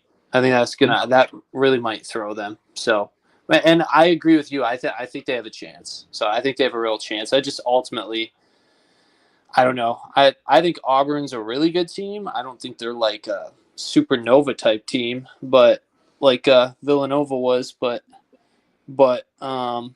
yeah. By the way, who do you have in your natty? Okay, so for the tournament, I wish you were in this tournament, Nick. I have Duke winning over Florida. Duke, okay. Yeah, that's right. I think I remember you. I have the same thing. But I'm not like super confident in Florida either. I think Duke is the only I don't know, man. I'm surprised that people aren't talking about Duke. I don't know, I'll put it this way. If I was a Duke fan, I would be pissed if they didn't win a natty this year. Like that, if I was watching a team like that, I'd be like, yeah, you got to win it all, bro. Yeah, they look like they should be the team that, they look like they should be but Florida was playing so great. I mean, there's people who think Florida was the best team. I mean, it's really, it's tough. We're going to find out though, but all right. So I want to hit on Kinetic's thing here though, Nick. So apparently Cantwell got crystal ball to Miami. I'm looking to see the validity. I think there was a Miami guy. And I'm going to be honest, the way it's titled, this Gabby, your whatever her name is, she literally says, I'm shooting my shot. No, I wonder if she's the one who placed the prediction. I'm trying to find out right now. He's left GI in her, boss. Should be out of a job. for doing nonsense like that. So it was Gabby Ureta. It's this. All right, can I be honest, guys? I don't know if she knows ball. You know what I'm saying? Like, I don't know. I'm shooting my shots. Well, you should fucking know. TJ about bro. to make an internet enemy right here. Yeah, well, I'm just gonna say I'm not so positive she knows the deal. I'm not so positive she knows. Fuck, you want to put her name up? Yeah, well, no, with just first name. Her name is Gabby Ureta. It's all good. She knows who she is. You hear that, Gabby? You hear that? TJ calling you out. Let's just say it might be a premature crystal ball, boys. You know, it might not be a legit. I don't know. I mean, to be honest though, maybe something occurred that I'm unaware of. Here's what we do know about Jackson Canwell: NIL is going to matter, and Miami's got it. So maybe they put an offer that can't be refused. I don't know. Miami's got it until Queen Jolene steps in. Then they don't. And she is on it. She's on that one. So we'll see. We'll see. You know, I don't know. It's going to be interesting. I don't know if anyone saw the recent crystal ball to Michigan for Marky Walbridge, who I freaking love, which, by the way, let's put his huddle tape up. Never heard of him. You haven't really? No. You're going to love him. Is his name literally, you said Marky? So how is that? And he's from Massachusetts, I think. So he's like Mark Wahlberg's fucking cousin. What was his last name again? Walbridge. Oh, Walbridge. Yeah, check this out. Let's we'll do this. We'll pull Timothy up here after you, Nick. And then we'll get to Day and Marmar. We'll pull them both up at the same time. All right, so we got junior highlights. Check this kid out. If you guys like Barry McWhirter, I'm telling you, this kid's got the same DNA. He actually, Zayden Crimpin also, like Zayden Crimpin, Marky Walbridge, and Barry McWhirter are all very similar players. And what's interesting also is Michigan. So Marky Walbridge, I believe, is ranked in the let me double check. Word is out of Schimbeck or out of Ann Arbor that Michigan views him as like a top 150 guy. They're very high on this kid. So he's currently ranked by 247. Oh shit. 401 nationally. Yeah, no, word is Michigan thinks he's like a top 50 guy. You saw him just kill that dude. His frame and everything, his athletic ability is just, yeah, as you can see, he's taking it personal. Like that kid's day is gonna like suck tomorrow. he's just bullying that kid, you know. But like we'll see, like if you see his athleticism, his feet, see him just kill that dude. Like he's just fucking killing these kids, man. But if you look at his feet and his agility, that's what really intrigues Michigan. He just has good athleticism for a guy his size, and like his and if you just look at also like he's got good leverage, his stance is right. Now right there he got a little too far inside, and that probably would be a holding penalty on a regular Saturday. But he's good, man. I like him. I'd love to have him in the class. If we could land Malachi Lee, him, Bear McWhirter, and then if we could somehow pull Cantwell, or I'll be real with you too, if we get Zayden Crimpin, Marky Walbridge, Bear McWhirter, and then Malachi Lee, I'm very happy with that. Now, is it better than last year's class? No, because Andrew Babelow and Ty Haywood are obviously, but dude, this class would be absolutely like a psycho's wet dream, bro, just to be respectful about it. But anyways, so yeah, good time. So we'll see Marky Walbridge. We'll see if he commits to Michigan, but he currently has a crystal ball, I think, from Steve Lorenz of 247. How are you feeling about Malachi? I think, all right, so personally, I think we might have the lead there. Okay. I think we have the lead there. Yeah, just kind of it appears to be in a very good place. Now, the person who would know better is Mays Mammon because he literally talked to him. And I actually haven't talked to Mays Mammon on his thoughts or even Kinetics or anybody's, but he's coming back for June 20th, Victor's weekend. I think that's when you can seal the deal. You know? Yeah. All right, man. Oh, by the way, real quick, where do we sit with Lions? Rider Lions, I think Michigan's in a great spot there too. The only thing that slightly concerns me is like he's essentially marking his territory by saying, "Oh, I'm Michigan's number one." He's making it very public. He's Michigan. They tell me I'm number one. Like he's essentially telling every kid that is being recruited by Michigan that I'm really the guy. But then he says the comment, "But Michigan's in my top 5 for sure." Like is that a leverage play to be like, well, they're in my top 5 and maybe I'll say this. I think it's almost a perfect transition to bring Rider Lions in. And I'll say this too. It's quite obvious the way Michigan has totally disregarded Brady Smeagol once Rider Lions got in the picture. Like they have totally neglected Brady Smeagol ever since things were kind of trending. The interest was back between Michigan and Brady Smeagol, but once Chip Lindsey got a hold of Rider Lions and the interest was reciprocated, it's been Rider Lions or bust for 2026 pretty much. Okay. Which he's really a 2027, but you know what I mean. All right, man. Well, I'll let you get on to your other callers, but hey, right, man, buddy. are you guys gonna be doing a post-game show if Michigan wins tomorrow? Oh shit. I don't know. I haven't thought about it, to be honest with you. I mean, it's not a terrible idea. I'll think about it. It's just, I don't know. I would do one in the Elite Eight after we beat Michigan State, though. Dude, I have them. I told you that my bracket, I have Michigan and Michigan State. I got Michigan in the Final Four. I should just, you know what I'll do? I'll just post it once I'm done. Once I hop off here in a second, I'll just post a picture of my bracket on X, and I'll just tag you and John in it so you guys can see. So, all right, man. Thanks for taking my call. Peace. Buddy, peace. All right. So we're going to hold on. All right. We are going to bring up Timothy. Timothy, what's up, man? Hey, after Timothy, guys, we're gonna bring Marmar and Day up here. Then that's gonna be the end of the call show, unless we miraculously get $7 million. But what up, Timothy? How you doing, man?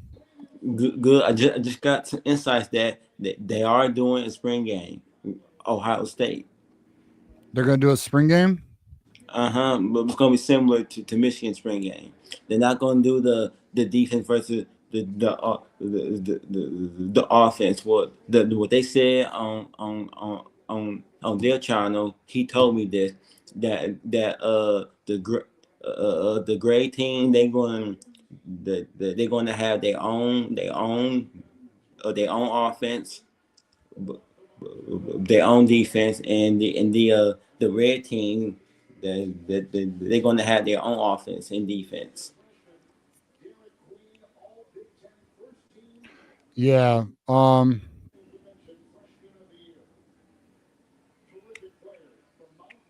on one second. I got to respond to this text real quick.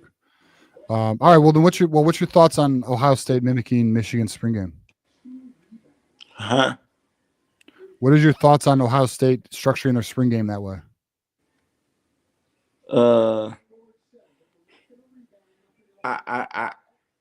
I guess they doing it because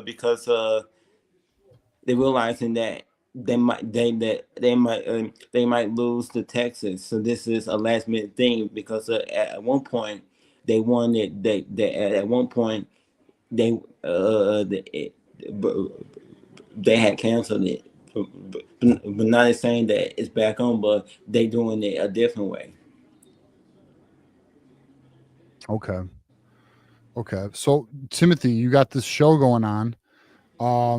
How's that going, man? Good. Marmar was on it the other day. Oh no kidding. Marmar was on your show. Mm-hmm. Well, shit. Let's bring Marmar up. Marmar, are you there, brother? Wait a minute. I watched that Arvin and Crane game. The second half, Arvin, they had two players. They got hurt in the second half. When they went to the locker room, they was told that they couldn't finish the rest of the game. Could that be a factor a factor? Would they be able to play? I'm sorry. Can you say that again, Timothy? I'm gonna be honest. I'm a bit distracted at the moment with this text message I'm dealing with right now, but it's kind of personal at the moment. I gotta deal with it while I'm talking to you at the moment. Please say that again. From Arvin, the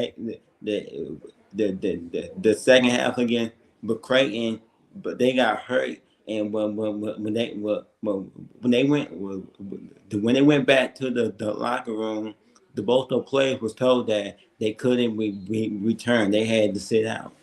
Could that be a factor if they can't play tomorrow? I mean, of course, it's a factor if they can't play tomorrow. But do we know if they're not playing? I do. I haven't heard no updates about it. No, I I do know that when they were walking back to the locker room, they was limping. It was like they couldn't walk. The one was hopping, and the other one were walking slow. Interesting. Well, if they're not playing, obviously that's a factor, and it'll be an advantage to us. So it's just I something we're looked going to at. have to monitor. I looked at their roster. That they had some players that that was listed under 6'6". I don't know. Are they part of the bench players? That Probably. I mean, they got a good sized team. They're not an undersized team. Look, their front court has a 6'11", 6'10" guy. Their best scorer is 6'10".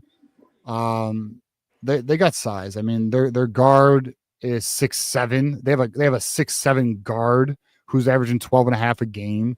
I mean, they're not an undersized team, guys. I mean, they're just their other guard is 6'6". Jesus, I didn't even know this. I'm going through this right now.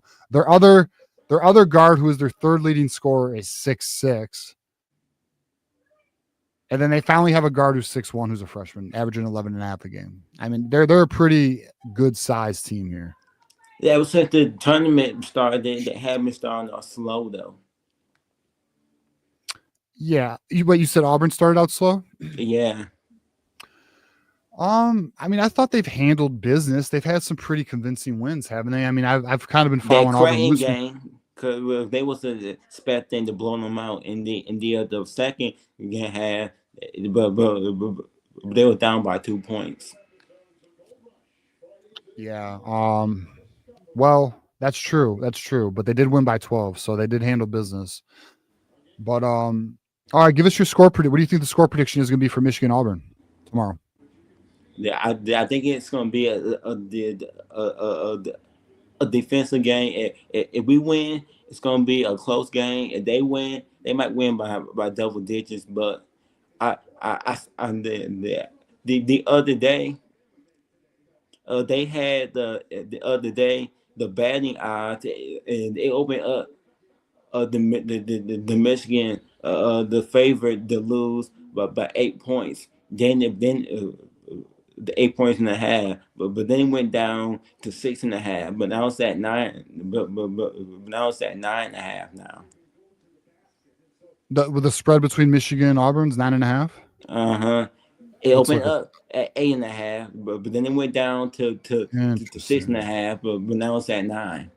That's interesting. Let's look at that. All right. So if we look at the game preview here, well, they have it. So, okay, you're right. You're right. It did open at 8. It's a 9. That's interesting. Damn, I don't know. There's a part of me that thinks Michigan's gonna at least cover. I think Michigan's gonna cover. I mean, that's interesting, man. I'm glad you brought that to my attention. Oh, you wanted to bring up Marmar. Oh yeah, let's bring up Marmar. Marmar, what up, though? What up? What up, though? What up, Timbo? You Tim? Your coworker, he seemed like he kind of nice. Yeah, he cool, man. My coworker's cool, man. I gotta keep him in order, though. You know what I'm saying? Get the job done. Let's go. They haven't their screen game now, but it's gonna be similar to ours. I found out from somebody from Ohio State channel. Okay. You know they gotta they gotta imitate us, but they can't be us. So that's it. Yeah, man. Hey, I'm also gonna bring. Now. Hey boys, I'm gonna bring everybody up on screen because we're over here. So I'm gonna bring up Day as well. What up, Timothy? You want to say something? What's up? You're good. You can stay with us. You're gonna rock with us, Timothy. All right, you're gonna kick it with us. So we're just gonna bring up Day. We're gonna bring up Juju and Jeremiah. All right. Oh, okay. I'll be right back. Hold. What up, though? What up, though? You're good. What up, Day? What up, hey, what up, though, Day? What up, Juju? What's good? Hey, yeah, I'm saying, what up, Jermaine? Hey, what up, my guy? Hey, hold on, bro. I gotta cook real quick because I heard some things before I came up here. Hey, listen. All I got to say is Michigan is not dealing with the same thing they dealt with coming into 24 season. We in a whole different stratosphere this year. And like I said, everybody want to say 10-3. I think we could do better than that. This Michigan, we don't set our records low when all this coming back and the coaching, and then Bryce. Come on, bro. I see you one. I see 12-1. 12-1. You got 12-1 year one with Bryce. Yes. The hardest game is the Oklahoma game. I mean, like, And we can win that, and that's a motivational. Hey, that game is. That game is motivation for Sharon. He going back to where he started at, and he gonna have the troops rep, man. I'm just saying, bro. Home field advantage ain't like it used to be, man. People are going into these people's crib and steamrolling them. So I don't even think that's a factor and it don't matter who at quarterback. I seen freshmen in the last 2 years going to a place and win. So I just don't think the home field advantage is an issue. I think we can win all them games. All them games are winnable. We in a better place than we are last year to win these games convincingly. So yeah, I believe that we can do better than 10-3. And it's my words. If he keep overperforming, he might want to battle Hall for corner one. He might want to battle Hall. Where we play Oregon? We got Marmar. We got Oregon this year, TJ and Marmar. We play Oregon. No, we ain't got Oregon this year. We can meet them in the Big Ten championship though. Yeah, for sure. Like I said, that only team worrying me. We don't got Penn State game. Like Marmar said, must be afraid to take another L. They dodging Oklahoma ain't working with nothing, but maybe they strength of their team is gonna be their defense. Their quarterback is up for grabs. That's up for grabs. That team don't have no identity on offense. The only thing I'll say is we've seen like multiple quarterbacks like their freshman year get like better for like junior year. So the only thing that I like am scared of is seeing like the type of evolution that Dylan Raiola could like go through if he has like a crazy if he had like an okay year, like we were talking about like Bryce's potential from like his freshman year to maybe sophomore and junior year. So if we look at Dylan Raiola, who was like a really good quarterback coming out of his class, and he started for Nebraska, the only thing that I'm kind of concerned about is if he's gonna have that same jump that we're expecting Bryce to have during his sophomore year. We got more talent than Nebraska, though. Exactly. Yeah, facts. Exactly. Hey, TJ. Yeah, what up? Yo, I got a recruit for you, bro. I don't know if you heard of him yet. He's in the state of Michigan, but have you heard of? I think that Bryce Underwood, his high school performance was better. Hold on, Timothy. Timothy, let Juju talk, please. What up, Juju? Who? Andrew Williamson. Andrew Williamson. What high school? It's his last name is spelled Willemsen. Out of what high school? That's what I'm trying to figure out. I just hit his Twitter. I just looked at his huddle. My boy actually hit me with him, and he looked at him last year. It says Grand Haven, but he doesn't even have a 247 profile. How old is he's not. He's a class of 27. He's gonna be ranked a 3-star, but I need you. He just put up his huddle, bro. I'm trying to tell you. All right, I'm looking. This kid is, bro. This kid mentioned 300 as a sophomore, and he runs a. Wait a minute. You say he just put up his huddle? It says October 30th. What do you say? October 30th, 2024. Is this the huddle? Just tell me if this is it. We'll watch it together. Hold up. What's this position? I think it might be, bro. My friend, my boy don't miss because he just hit me about it. Running back. He's like, this kid might be the next one. Like, he's a running back, right, Juju? Yeah. All right, this is him. Yeah, pull it up. Let's see. I just want to see. I haven't watched it yet. I just got word. Mama, let me hold. What up, though? You see it, bro. TJ, he said he benching 300 at 300 and his 40 time 4. What's his height though? What's his height? I mean, homie I looks have no very idea, short. bro. My boy just hit me about. Hey, he the one that put me on Blake.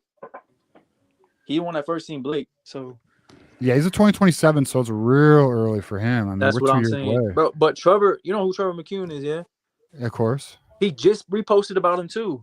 I'm really? like, oh. this kid might be one of them ones, bro. Yeah, you're saying he might because him being 2 years away, he's probably going to grow another inch or two too. You would think so. TJ, put it up on the screen so we can check the highlights. This man is already mentioned 300. Oh shit! I thought this was up. Oh my bad. I was watching this. Hold on, rewind. I was watching this thinking it was up, boys. My bad. We'll start from the beginning. Yeah, I ain't seen him play. I ain't even seen him rip yet. Yeah. So the first run, I'm not as in love, but you'll see throughout his highlight tape, he's got ability. You gotta remember this too. This is a 2027, guys. We're talking 3 years away. Right. This is my first time watching the film too. So was this is he like a freshman right now? I mean, yeah, like a sophomore. Hey, you say he run a 4.2? He run a 4.35 and he benched 300. That's what I used to run a 4.35, so he definitely got some speed. I'm looking at him. He got some speed. I think it's just he got Blake Corum jump. Look at the jump cut. Yeah. I mean, I kind of like him. I'm not gonna lie. I mean that play there is he's so fast it's blurry. But the jump cut, I can see where Trevor's talking about. He reminds me of Blake. He's definitely gonna be on his way to A square the way he running. He just picked up does look good. I mean, for a 27, I mean, I'm not mad at this. Exactly. So I'm wondering, is this varsity? Is he playing varsity ball? Like he said, he got them cuts. He got that jump cut. He got that. I ain't gonna lie, TJ. I do he got a little bit of that Saquon in him. Stature. I mean, it's got to be varsity ball because it's night. It's night. They don't do JV night games. No, they don't. I mean, he been a freshman as a freshman at varsity. Hey, you see the jersey he got on, don't you, TJ? What is it? 20? That little Mike Hart. That's what Trevor McCune said. He said it reminds him just of Blake Corum, and you see with the jump cut and his stature, the way he run, he's just faster than him right now. Yeah, he's definitely faster than Blake. Blake coming out before he got hurt was running like a fofo. They running duos at their high school. What the fuck?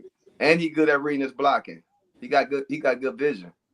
I mean, it's hard to get a read on. He's just only thing, TJ, I see that he got to work on is he don't put that ball in his right arm. He keep that ball in that left. You're right. Right. I see that too. He just did that there as well.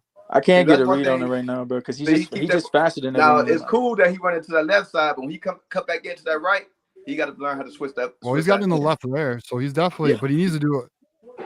Yeah, he's supposed to be on the left side, but when he switch, that's Denison. Bam, what high school he from? There you go. Grand Haven. Yeah, I'm going on that play. TJ, There's no way. Left hand. I'm close. I'm going to see him play. Yeah. Hey, what you gonna have that habit coming out of Edwards had that same issue coming out of high school. Yeah. He always wanted to keep that ball in that left. Yeah, this kid's nice. I mean, just the way he sliced that got through that hole like that. Hey, look. He literally just texted me like 30 minutes ago. That boy know how to set up them cuts. Oh yeah, he right here. Look at him. Look at through this hole, like that vision. Whoa. Yeah, he nice. Hey, whoever put you up on him, they know. Man, I can't go around all the time. That shit coming, bro. You're typically on it, bro. I'm not gonna lie, Juju. You're on it, bro. Like you typically bring me good stuff. Hey, but I'm telling you, shout out to my man. I can't always go out and see these kids, so he on it, bro. he found one. Oh, he nice.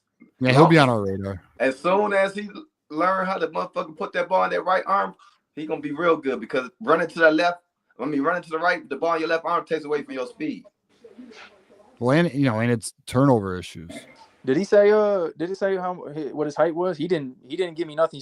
He said remember the name, and that was it. So Marmar, what you think about him, Marmar? You quiet. What's popping?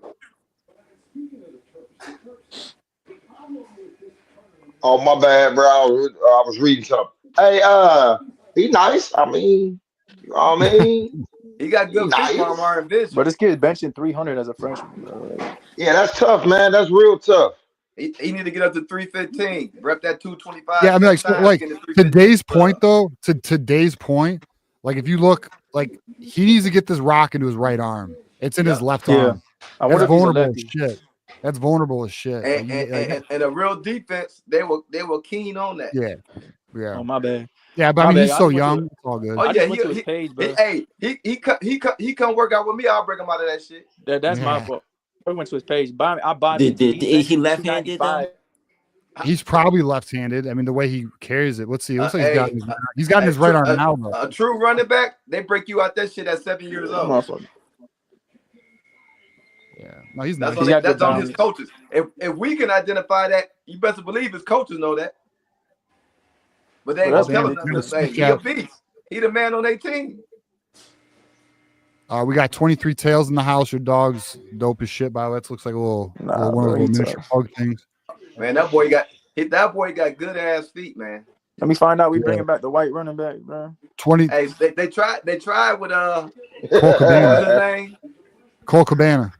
Man, what was up with Cole, TJ? Man, come on now. It just didn't work out. I mean, always in. I'm real. You know what pisses me off? Apparently, his pass I don't like that they always be talking about injuries. Stop lying. This stop lying. That boy ain't even get on the field. Dude, I'll give you one right now. You want one right now that they're saying it's an injury? That's not. I'm listening. Fucking homie on the basketball team, Walters. Oh, I'm not gonna say too much. Yeah, I already know about that. Somebody told me that. That's crazy work. Dad's not happy. Okay. Well, Dad need to get his son's skill set up. So I mean, like, I hate when they do that too, where like if there's an issue, they're like, oh, it's an injury. No, it ain't. No, I am going. I am going to see him. I'm going to go see him at Western, bro. I ain't going to pull up for a game because I want to see how he perform, bro. Hey, let me go shout out here to 23 Tails for the $5 Super Stasis. Love y'all showing the young run B. I missed Detroit. We'll be flying to the Wisconsin game. Well, shout out to you, man. Appreciate you for the contribution. All right, boys, let's get everyone's final thoughts here. I want the score prediction for Auburn game tomorrow and any other final thought you want to give. So we'll go Timothy first because you've been up the longest. Timothy, final thoughts. Did any of y'all think that Bryce could put up Stetson Bennett numbers? What kind of numbers? Which year? Stetson Bennett. Oh, you said Sam Bennett from Georgia? Georgia, Stetson. Oh, okay. Yeah. That's disrespectful, bro. He ain't no Stetson Bennett, bro. He better. Hey, well, I'm about to say, yeah. He going to be way better, bro. Stetson Bennett was a system quarterback. Juju. Yo. Could you tell him? Another caution. But could you imagine it's the Ohio State game and Jeremiah Smith he talking about no one can guard him. Then here come our freshman. It's kind of freshman that went number 2. Hey Timothy, number 1, it's kind of hard to check somebody when you playing DB and the referees allow his strong ass to push you off and not calling it off. Yeah. You know what I'm saying? Like, we got to get back to bump and run. Stop giving motherfuckers 5-10 yards off the damn ball. Is he talking about Bennett in his first year, like 2021? You know, he better be talking about Bennett in his last year because his last year is at least solid, but we better have more than 2,800 yards, bro. I think, bro, we got a real OC, so I'm not worried about, like, man, if anybody been paying attention to North Carolina, that's what I keep saying, Juju. Like, everything is in the better space, man. All right, let's keep going. All right, final thoughts here, Marmar. Give me your final thoughts and score prediction for tomorrow's game. I don't know who breaking 57 is, but they need to take that photo down. Hey.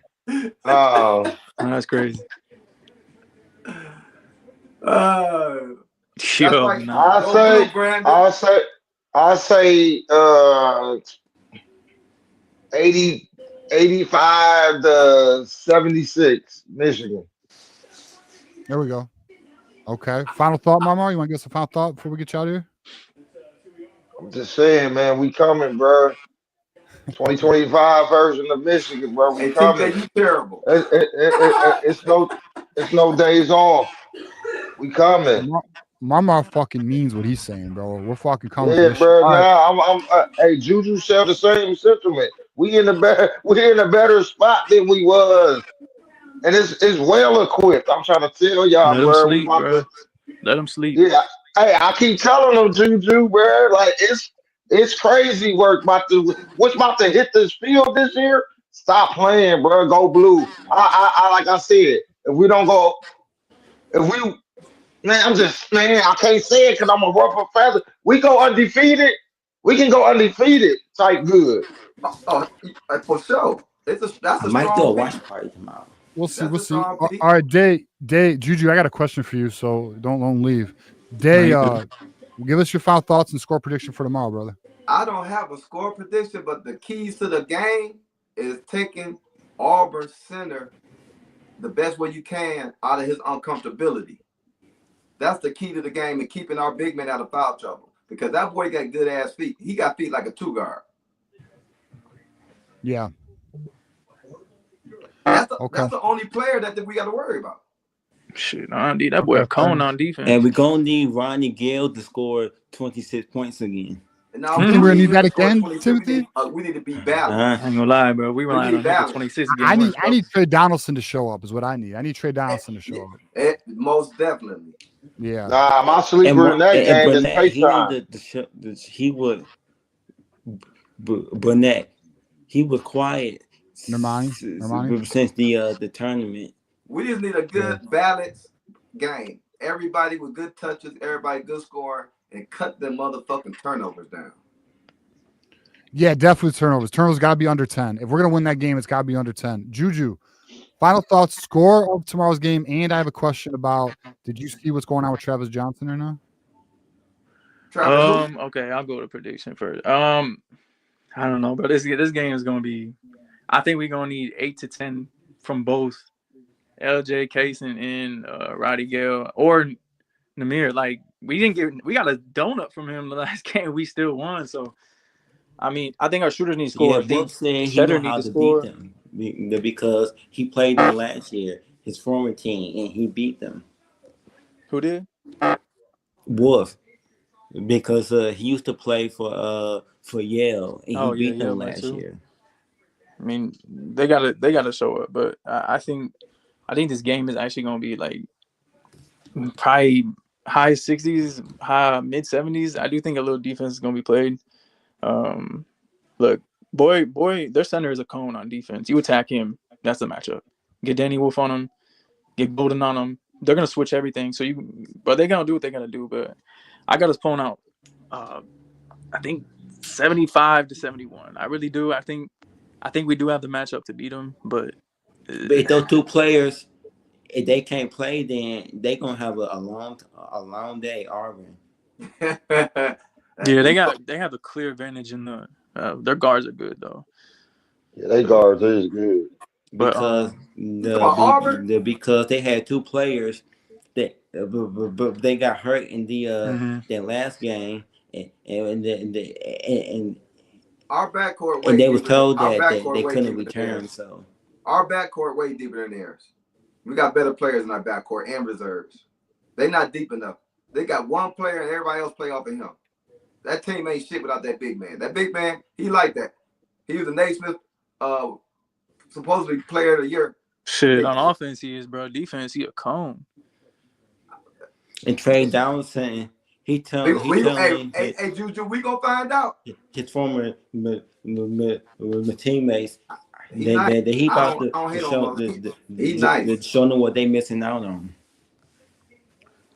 All right, boys, we're going to wrap it up here because we are actually at 52 minutes over the show, but it was a good time. I'm not mad about it. Oh, you asked about Travis Johnson? I ain't been on Twitter all day. Dog, I'm going to be real with you. I thought about it more, and I don't think it's what I thought it was. So here, I'll just share what I saw, and I'm pretty sure I know what it is. Who the hell is Travis Johnson, TJ?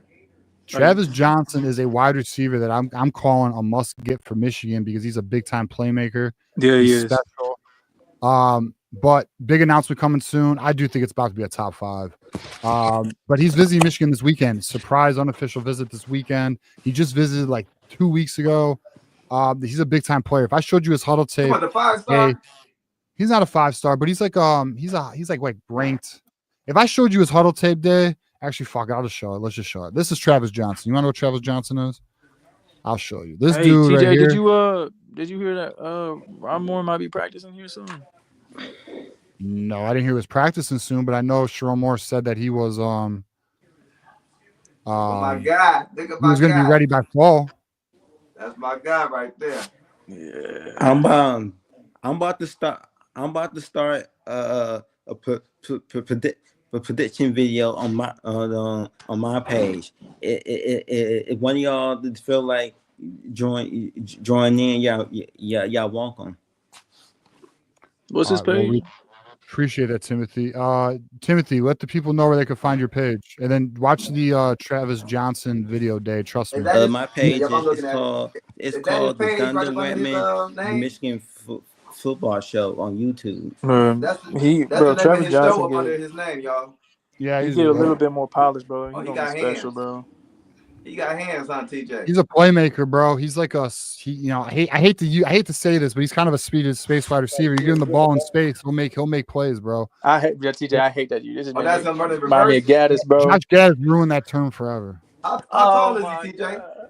6'3". Oh yeah, I think. Let me double check. I think it's 6'3". That's what I'm saying, bro. This whole staff took it personal, bro. They ain't getting the motherfucker under 6 foot. Well, Sharon Moore says it's a priority to get more size. Man, we back. Like I tell everybody, we back to the Gary Moeller days, man. 6'3". We back to the Gary Moeller days. We recruiting all over the country, top athletes. Look at him. This kid's nice, bro. I gotta get him, bro. Please give me him, and please give me Calvin Russell. That's a hell of a CJ Sadler. Hey, like you said, he a gamer. He is. CJ is a must get. That I don't care about anyone. We're gonna get him. We're gonna get CJ Sadler. If there's a player I'm most confident about, it's CJ Sadler. I'm like, to be honest with you, I just like pencil him in the class. He's coming. He can play anywhere you want, bro. What's up with Hitter? They look like Georgia. Javion Hyder? Yeah, Hyder. I think the Javion Osborne situation. I think it like maybe. I don't want to say rubbed him the wrong way. Georgia made a move, bro, too. It just seems like he's flirting with other programs more ever since that became public that Michigan was trending for Osborne. Bro, Osborne is underrated too, bro. If you Osborne's nice. Sorry about that. If you look at it from his last 2 years, no one did what he did. No one jumped as much as he did. And they're disrespecting him because of his hand injury. That shit was disrespectful, bro. It's so disrespectful, bro. Yeah. Definitely. Well, hey, TJ, what's the reports going on with Johnson coming out of the running back? Donovan Johnson? Yeah, true. I don't know. I haven't heard anything yet. To be honest, I ain't gonna lie, bro. I think Jasper Parker is the better back, and he's gonna be the. Well, better I agree back. with that. Like, I agree with that. I don't know. It's gonna be hard for him to see the field, bro. Yeah, but he's a freshman. Who's expecting much, anyways? But we'll see. But all right, boys, we're gonna wrap this thing up. We are at almost 2 hours. It's always a pleasure. It's always a pleasure. So, yes, sir. Next show will be maybe we're in the Elite Eight play Michigan State on Sunday, so you never know. But potentially that's the next show. What are you trying to show us, Timothy? You want me to pull up your?